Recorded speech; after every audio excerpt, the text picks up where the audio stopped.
the conservators. They are not against ecology, that is their source of livelihood. But these kinds of dams, the long tunnels shown as the alternative to the large dams, are really not the alternative. Those are creating havocs, that is killing Bhagirathi, and the people are opposing it. Whether it is the Lohari Nagpala, the Maneri Bali, whether it is the Vishnu Prayag, everywhere in the public hearing people have spoken out. And the Green Tribunal also have given results. Thanks to Jairam Ramesh, who showed sensitivity, but that is being rejected by both the parties. And that is why I think we must really stop here. Stop the over-tourism. Stop building construction in the river valley and in the river bed. Stop even getting thousands of people by provoking the kind of religious sentiments that they have. And also stop all the mafias who are in nexus. Without that, neither the dams, nor the floods, nor the droughts, wherever it is occurring, are going to stop. And here it's the most fragile zone, as Sunita Narayan will agree. And there were disastrous earthquakes earlier, the landslides, and the flow streams and the natural flow routes are being blocked with the rubble, not only by the construction, and those are being blocked by these dams and the wrong alignments, whether of bridges or what. Everything is now being flowed away. So the thousands and thousands of people are really in a way exploited. And it is at the cost of the people and nature that this kind of destructive so-called development. Well, Ms. Lekhi, these are the facts.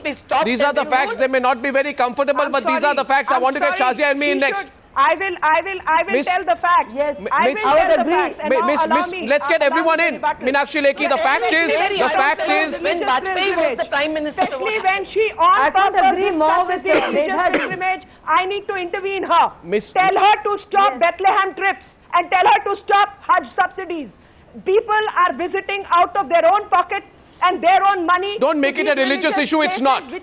It's not a religious issue. It's not a religious issue. It's an ecological issue. She made it a religion. And if there is any religion really creating problems for the that locals, happens to be Hinduism. Miss Meenakshi Lekhi, it is not a religious issue. It is a disaster. It's an ecological issue. It's not a religious issue. And use this language. Miss Lekhi, it's not a religious issue. We should not make everything into a communal issue. This is not a religious issue. It is a serious environmental issue. And I request you to keep it as an environmental issue. After taking away the money from people. He has to shout and scream at is the mention of the religious pilgrimage. It is so sad. Medhaji made such a fine point, such a detailed point. She's the only one who seems to know anything about the eco-fragile zone. And tell her to stop. All Meenakshi ji has to do is raise... government and Tamil Nadu government is giving. What Bethlehem you want to discuss? You discuss riverbed at Yamuna and discuss Commonwealth Games. Miss Lekhi, why are you keeping quiet in Delhi? Please understand one thing. Happen in Delhi? Why did you not stop MR projects? If you allow me to speak, will I discuss? Why have you allowed someone to speak? Miss Lekhi, now please let the other side come in.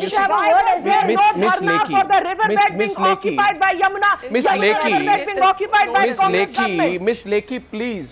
I want to just request you, please, Miss Lekhi. Miss Lekhi, the fact is, Miss Lekhi, I request you to let everyone come in. You see, lot of the people who have died are people who have died because of the encroachments falling apart. And why do the encroachments happen? Absolutely. Why, one minute. That should not be permitted. Then you allow the eco special zone to come in. It will not be permitted. But if you hold dharnas against it, then you have no right to take such righteous indignation tonight on the subject. Shazia Elmi's turn, please. Shazia Elmi to Meenakshi Lekhi. Arnab, two very important points. Why have things come to such a pass? First, it's very important to focus on relief and rehabilitation. But why have we reached such a situation that we have to talk about disaster management? As you rightly pointed out earlier, and Sunita and Medha would concur, and as they've said in a very detailed manner as to what is the issue with that land which is ecologically sensitive and fragile.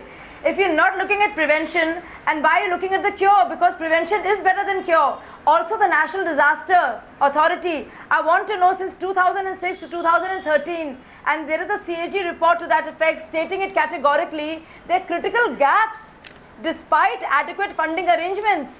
And it is not met in terms of the needs of the state to fight this and to have a state of preparedness to deal with natural calamities. And they happen year after year. And year after year we have this discussion and it becomes a photo op opportunity for politicians again to make political capital out of people's tragedy, which is so sad really and tragic. Well, I think the NDA has been an unmitigated disaster, and even Mr. Duggal will agree with me on that. Because, you know, even the CAG has been completely critical of the effectiveness of the NDA. You know, the CAG's notings on the NDA expose what the NDMA does. And today, Mr. Duggal, with the greatest of respect to you, there is a feeling that this is just a cosmetic exercise. There is no disaster management in this country. I will not take the attention of this discussion away from the critical point, which I want the politicians to accept.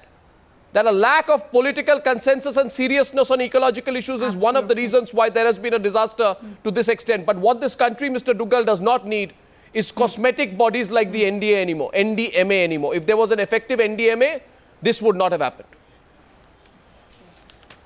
Arnab, thanks. I think it was a great pleasure listening to various views.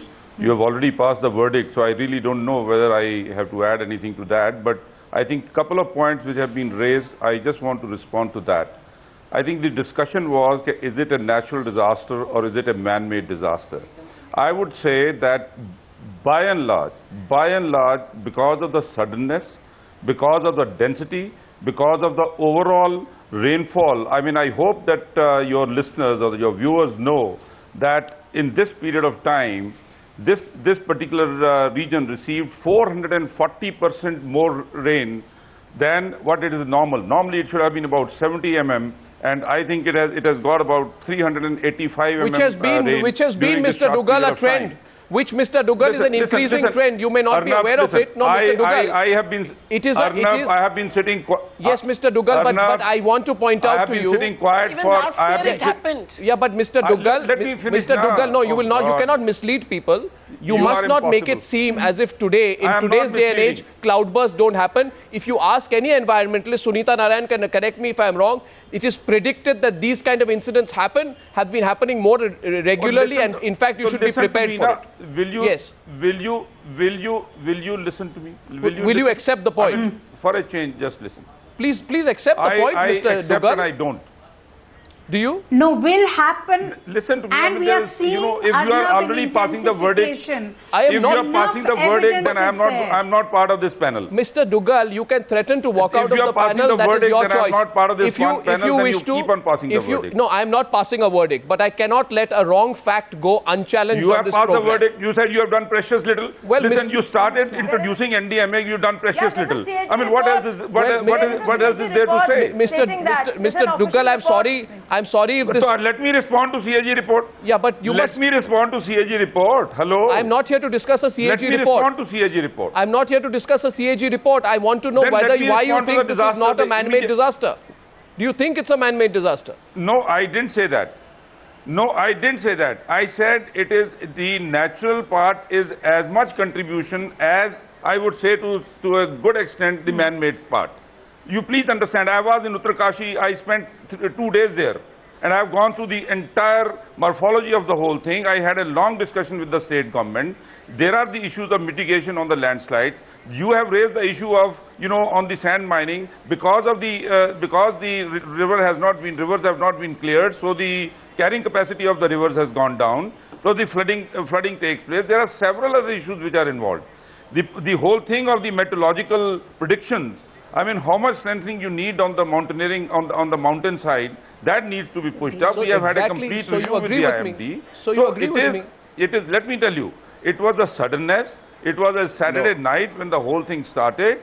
And now I think where the issue has been raised of the CAG, Mr. Duggal. Where the issue has, let me tell you. No, Mr. Duggal, first of all, may I just now, I'll have to come in. I don't think Mother Nature will tell you whether she is going to show her fury on a Friday night or a Saturday night. So I think that is a ridiculous argument that it was a weekend. One minute. Secondly, let me ask you directly, Mr. Duggal, do you accept that politicians, absolutely, I want you to accept tonight, this letter of Vijay Bahuguna, Congress Chief Minister, Congress State Government, to Jayanti Natarajan, in December 2012 says, don't declare 135-kilometer stretch along the river Bhagirathi to Gaumukh to Uttarkashi as an eco-sensitive zone. Do you accept that this declaration would have brought with it restrictions? Haven't commercial considerations taken over matters of ecological importance? Wasn't the BJP and the Congress together against the proposal? Isn't that the reason why there has been such a degree of calamity? Isn't there a mining mafia, construction mafia, timber mafia which is working with political support there or not? Is this not part of the problem, or are your lips sealed tonight, Mr. Duggal? That can you not speak against the politicians and the position they have taken on this issue? No, I would say that Mr. Bahuguna has already answered this question. No, he hasn't. To several channels. No, he hasn't. This question has been there are issues. No. He has. No, he I hasn't. heard him myself. I had discussion with him also. There are issues for and issues against. So the point Mr. is, Duggal, and Uttarakhand is not the only state. Mr. Duggal, Mr. Duggal, if in this country we have a disaster management authority that has no right to even, or no courage to even question to a little bit the politicians of this country, then I think no reassurance will go to the people of this country, Mr. Duggal. And I'm sorry to have to say this directly on the program tonight. I'd now like to go across to Anis Ahmed. Mr. Anis Ahmed, defend this proposal. Why was the Congress party? Absolutely. Why was the Congress party almost allowing this through? Absolutely. And why did the Congress party change its position after a Congress government got selected in Uttarakhand? When a Congress government came in, when a Congress chief minister came in Uttarakhand, you became against the economic proposal. Please tell me why. The most affected place NDMA is chaired by the Prime Badrinath Minister and himself. Kedarnath. And Badrinath and Kedarnath are not, it comes in the ecological area where you want the law should come in. And this is the most affected area where the Kedarnath and Badrinath and it is part of the affected area, Mr. Anis Ahmed. Please check your facts. It's part of the affected area. I'm telling, yeah, it is coming in the affected area. It's but part of the affected area. What you want in that, no, it is not. Kedarnath and Badrinath does not come in this area, does not come in this ecological area. And the Terry Dam, if it would have not been bought by Indira ji or then the whole UP would have washed away if this dam would have not built in that area. And the truth is, the China is developing like anything. Till our borders, the China has developed like anything. And so it is our challenge also to build roads, to build the dams, and to take all the challenges. Mr. Anis Ahmed, what are you saying? Disaster. What are you saying? Sunita, I find this shocking. You are saying that Even sand mafia mining, timber mining, and setting up of 2, 3 and 4-star hotels is our answer to Chinese development?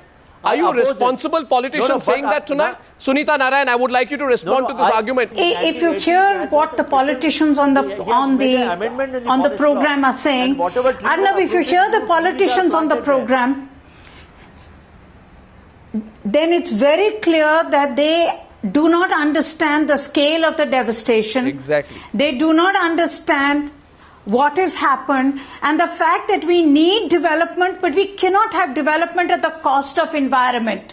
And what you have today is complete rape of the Himalayas. We are not against saying don't build any dam, but why do you need 70 dams? Why do you need illegal mining to happen? Why do you need quarrying to happen? And I think that is what politicians have to understand. This is not against development, but this is against reckless, rapacious development. Principally, I think that's the core issue. That's the core issue the politicians on the panel don't want to debate tonight. They want to have a convenient political debate over rescue attempts which are being done by the army, and I'd like to stay on record, the army and the Air Force have done a brilliant job and we are proud of the army and the Air Force and their efforts. Let's not politicize the fight over rescue attempts. Let's not do that. Let's come to the real issue tonight. Medha Patkar, Meenakshi Lekhi, coming back to you, but Medha Patkar, isn't that the core issue of why we are in this situation tonight? Yeah, yes, the whole main cause is the catchment of the river, Bhagirathi, and every river in India is getting totally degraded because everyone is catching the catchment as if that land needs to be grabbed and the water is to be grabbed. And the Uttaranchal, what was the vision of those women who fought for Uttarakhand? And that was eco-based, socio-economic, ecological vision. But that is being killed by the political interests and political expediency that is being represented on this panel as well. It is very, very unfortunate. No one is realizing that in that fragile ecosystem, what would have been the siltation over 15 years is taking place within a year, and no one is caring about that. The rubble that is flowing and that is allowed, and still 200 crores are allocated for building the protection wall.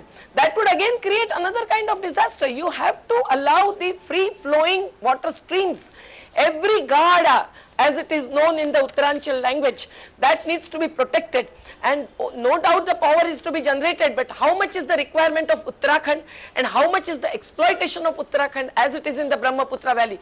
That needs to be sorted out. Without local population's consent, no project should take place, whether it is politicians or whether it is the contractors, mafia's projection of development. I think the people of this country today deserve a frank admission